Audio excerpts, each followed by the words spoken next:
Mi esposa eligió a su amante en vez de a mí y terminaron muertos a manos de la esposa del amante. He vivido con mi esposa durante casi una década. 9 años, para ser exactos. Construimos una vida que, desde fuera, parecía estable, una casa tranquila, rutinas claras y una hija de 7 años que era el centro de todo. Si alguien me hubiera preguntado hace unos meses, habría dicho sin dudar que, a pesar de los altibajos normales, éramos una familia sólida. Pero todo eso cambió en cuestión de días. Descubrir que la persona en la que más confiabas te ha estado engañando no es algo que se pueda explicar con facilidad. No es solo rabia. Es una mezcla de incredulidad, asco y una sensación constante de haber sido un completo idiota. Y aunque ahora lo cuento con cierta calma, en ese momento sentí que todo dentro de mí se desmoronaba. Lo más irónico de todo es cómo me enteré. Fue gracias a mi hija. Una tarde cualquiera, después del trabajo, estaba jugando con ella en la sala. Le pregunté, como siempre, cómo le había ido en la escuela.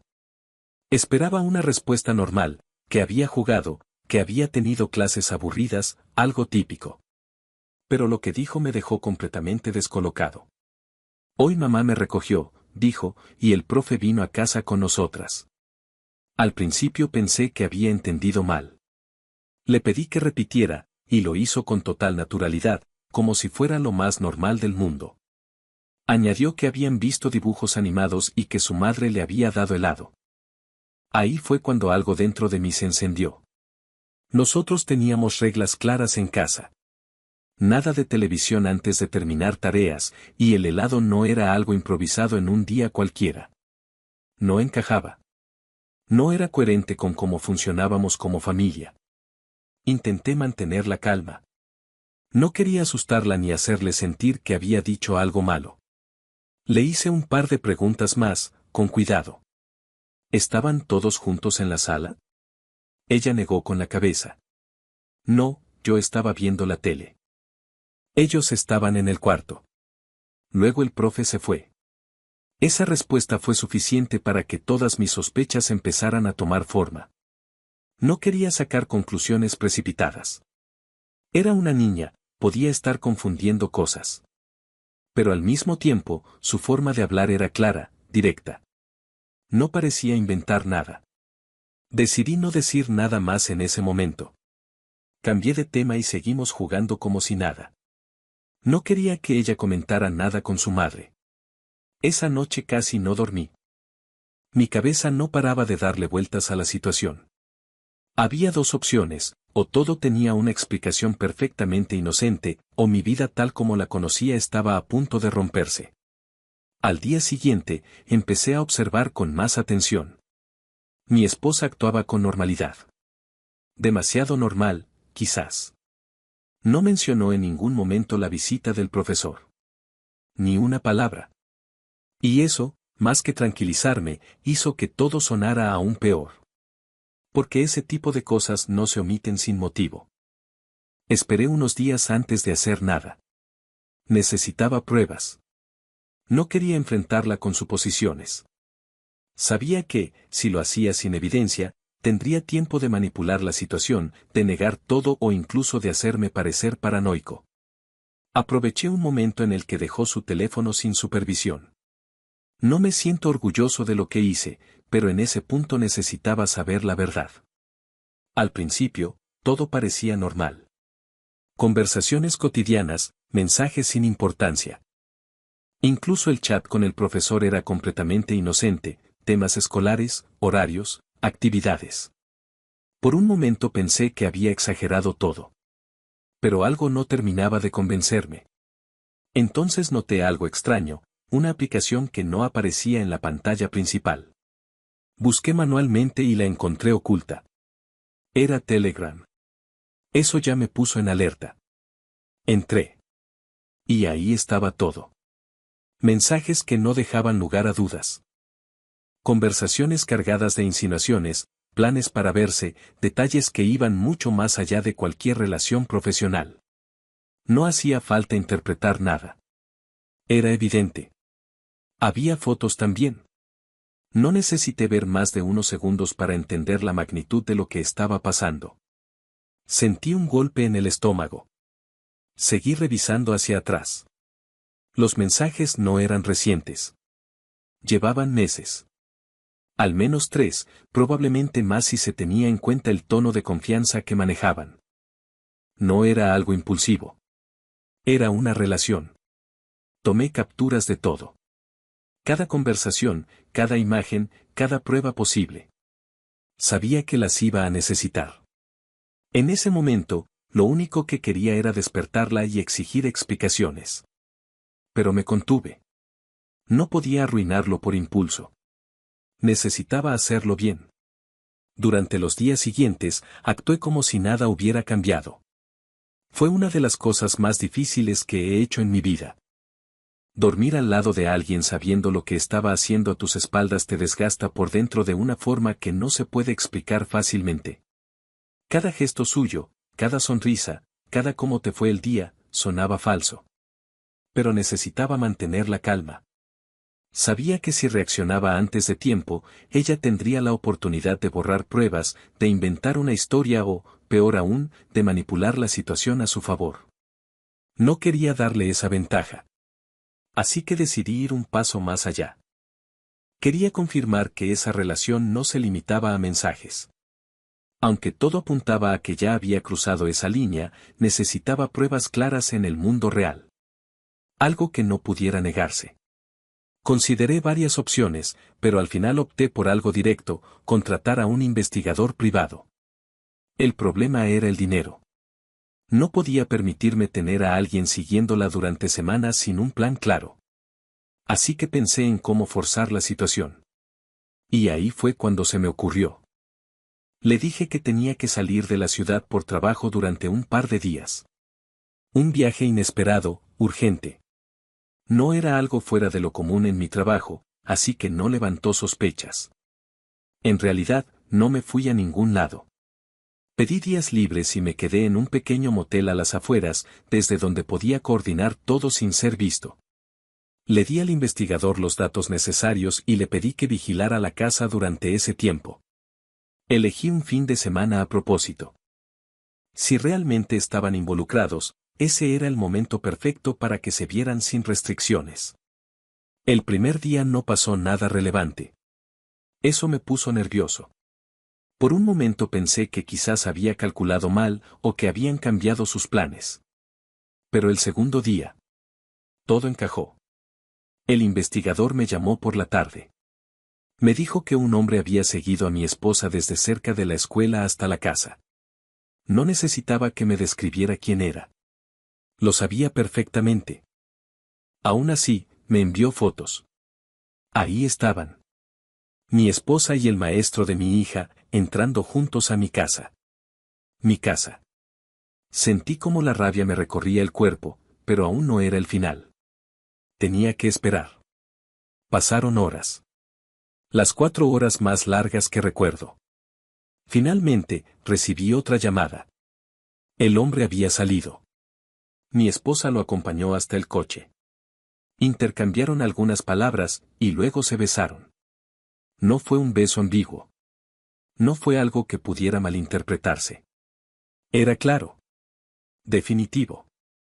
El investigador capturó ese momento con total nitidez. Cuando vi esa imagen, cualquier mínima duda que pudiera haber tenido desapareció por completo. Todo había terminado. No había explicación posible, no había forma de justificarlo, no había nada que salvar. Lo único que quedaba era actuar. Esa misma noche, contacté con un abogado. Le expliqué toda la situación con detalle y le mostré parte de las pruebas. Su reacción fue directa, el caso era sólido. Tenía evidencia suficiente para proceder sin problemas. Sin embargo, también fue realista conmigo. Me explicó que, aunque la infidelidad es moralmente grave, legalmente no siempre tiene el peso que uno espera. No significaba automáticamente que ella perdería todo. Eso fue frustrante. Pero en ese punto, lo material ya no era lo importante. Lo único que quería era salir de esa relación. También hablamos de mi hija. Eso era lo más delicado. No quería que creciera en un ambiente lleno de tensión, mentiras y resentimiento. Después de pensarlo mucho, entendí algo que al principio me costaba aceptar. Era mejor que creciera en dos hogares tranquilos que en uno lleno de conflicto.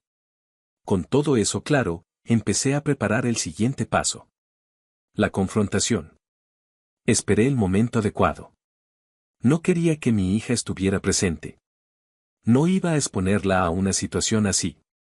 Así que le pedí a mi hermano que se quedara con ella una noche. No le di muchos detalles, solo le dije que necesitaba ayuda. Aceptó sin hacer preguntas. Cuando finalmente nos quedamos solos en casa, supe que había llegado el momento. Ella notó inmediatamente que algo no iba bien. Me preguntó qué pasaba. La miré directamente y le dije: necesitamos hablar. Su expresión cambió al instante. Intentó mantener la calma, pero era evidente que algo en mi tono la había puesto en alerta. ¿Qué ocurre?, preguntó. No respondí de inmediato. Solo la observé unos segundos y luego dije: quiero que pienses bien en lo que has estado haciendo últimamente y me digas la verdad. Frunció el ceño, fingiendo confusión. Era una reacción esperada. No entiendo a qué te refieres. Ahí fue cuando di el siguiente paso. ¿Qué tienes con el profesor de nuestra hija? Hubo un silencio breve. Demasiado breve. Luego soltó una pequeña risa nerviosa. ¿Estás hablando en serio? Eso es ridículo. La negación fue inmediata. Automática. Pero ya no me afectaba. Ya sabía la verdad. No te voy a repetir la pregunta, le dije con calma. Esta es tu oportunidad para decirlo por tu cuenta. Intentó mantener la historia. Dijo que todo era un malentendido. Que sí, que él había ido a casa un día, pero que fue por un problema con su coche. Que solo necesitaba ayuda. Que no había pasado nada. Era una explicación preparada. Se notaba. La dejé hablar. Y cuando terminó, saqué el teléfono. Desbloqueé el teléfono lentamente y abrí la galería. No dije nada. Simplemente giré la pantalla hacia ella. La primera imagen era suficiente. Se quedó completamente inmóvil. Sus ojos recorrieron la foto durante unos segundos que parecieron eternos. Luego parpadeó, como si su mente estuviera intentando encontrar una salida, una explicación, algo. Pero no había nada. Pasé a la siguiente imagen. Y luego a otra. Y otra más. Conversaciones. Fotos. El beso frente a la casa. Todo. Cuando levantó la mirada hacia mí, ya no había rastro de la seguridad que tenía antes. «¿Puedo explicarlo?», murmuró. Negué con la cabeza. «No», respondí. «Ya lo explicaste. Varias veces. Y todo era mentira». Se quedó en silencio. No intentó negar más. No podía. Lo que vino después no fue una gran confesión dramática. No hubo un discurso elaborado ni una justificación convincente. Solo fragmentos, frases incompletas, excusas débiles. Que no sabía cómo había pasado. Que las cosas estaban difíciles entre nosotros. Que no significaba nada. Ese tipo de frases. Cada una sonaba peor que la anterior. ¿No significaba nada?, repetí. Entonces, ¿por qué llevas meses haciéndolo? No tuvo respuesta. Solo empezó a llorar. Y eso, sorprendentemente, no me generó ninguna compasión. Lo único que sentía era un cansancio profundo. Como si todo el peso de la relación hubiera caído de golpe sobre mí. Esto se acabó, dije finalmente. Ya hablé con un abogado. Sus ojos se abrieron de golpe. ¿Qué? Voy a pedir el divorcio. Ahí fue cuando el pánico apareció de verdad. Intentó acercarse, tocarme, como si eso pudiera cambiar algo. Por favor, podemos arreglarlo, fue un error. Di un paso atrás. No fue un error. Fue una decisión. Muchas veces. El silencio volvió a llenar la habitación. Quiero que te vayas, añadí. Esta también es mi casa. Por ahora, respondí. Pero eso va a cambiar. Mi tono no era agresivo. Era frío. Definitivo. Y eso, al parecer, la afectó más que cualquier grito. Intentó discutir, pero se notaba que ya no tenía energía. Sabía que había perdido. Le di hasta el día siguiente para recoger lo necesario. Esa misma noche casi no hablamos. Cada uno se quedó en una parte distinta de la casa, como dos extraños. Al día siguiente, mientras ella terminaba de empacar, llegaron los documentos legales. No hizo falta decir nada más. Se fue en silencio. No lloré cuando la vi marcharse. Lo único que sentí fue vacío. Los días siguientes fueron extraños. Tuve que adaptarme rápidamente a una nueva realidad. Explicarle a mi hija que su madre ya no viviría con nosotros fue, sin duda, una de las partes más difíciles. No entré en detalles. Le dije lo necesario, de la forma más cuidadosa posible. Que mamá y papá ya no podían vivir juntos, pero que ambos la queríamos igual. No hizo muchas preguntas en ese momento. Creo que, a su manera, entendió más de lo que parecía. El proceso de divorcio no fue sencillo, pero tampoco fue una guerra total. Ella intentó defenderse al principio. Su abogado trató de presentar la situación de forma que yo pareciera distante o demasiado centrado en el trabajo. Pero las pruebas hablaban por sí solas. Las conversaciones completas. Las imágenes. Todo encajaba. El juez fue claro. Se estableció custodia compartida, lo cual me parecía justo. Mi hija necesitaba a ambos padres, a pesar de todo. Me quedé con la casa. Ella recibió una compensación económica y acordamos una pensión. No era perfecto. Pero era el cierre que necesitaba. Pensé que ahí terminaría todo. Pero estaba equivocado. Decidí informar a la escuela sobre lo ocurrido. No fue por venganza, como algunos podrían pensar. Fue porque no me parecía correcto que alguien en esa posición mantuviera ese tipo de relación con la madre de una alumna. La situación se investigó. Y, aunque intentaron manejarlo con discreción, en un lugar pequeño las cosas nunca permanecen ocultas por mucho tiempo. El profesor fue despedido. La noticia se difundió rápidamente. Y con ella, la identidad de mi ex. Las consecuencias no tardaron en aparecer. En su trabajo empezaron los problemas. Comentarios, miradas, tensión. Finalmente, terminó dejando el puesto. No sé si fue una decisión voluntaria o una presión indirecta. Pero el resultado fue el mismo. Su vida cambió por completo en cuestión de semanas. Por mi parte, intenté centrarme en lo importante. Mi hija. Y reconstruir mi vida. No fue fácil. La confianza no se recupera de un día para otro. Durante un tiempo, cualquier idea de empezar una nueva relación me parecía absurda. Necesitaba tiempo. Tiempo para entender lo que había pasado. Tiempo para dejar de sentir esa mezcla constante de rabia y decepción. Poco a poco, las cosas se estabilizaron. La rutina volvió. Diferente, pero más tranquila. Pasaron varios meses. Y cuando parecía que todo finalmente se había calmado, ocurrió algo inesperado. Resulta que el hombre con el que mi ex había estado no era tan libre como parecía. Tenía pareja. Y no una relación cualquiera. Cuando esa mujer descubrió lo que había pasado, no reaccionó de forma tranquila. No buscó hablar. No buscó explicaciones. Buscó confrontación. Un día, encontró a mi ex saliendo del lugar donde trabajaba ahora. La situación escaló rápidamente. Hubo gritos, insultos, y terminó en una pelea física. Mi ex salió bastante mal parada. Nada que pusiera en riesgo su vida, pero lo suficiente como para dejar claro que la situación se había salido completamente de control. Esa noche, vino a mi casa. No la dejé entrar. No por crueldad. Sino porque entendí algo muy claro en ese momento. Yo ya no formaba parte de ese caos. Le dije que llamara a la policía si se sentía en peligro. Pero que no podía ayudarla. No después de todo. Se fue. Y no la volví a ver en persona durante un tiempo. Hoy, meses después de todo eso, puedo decir que mi vida es más simple. No perfecta, pero honesta.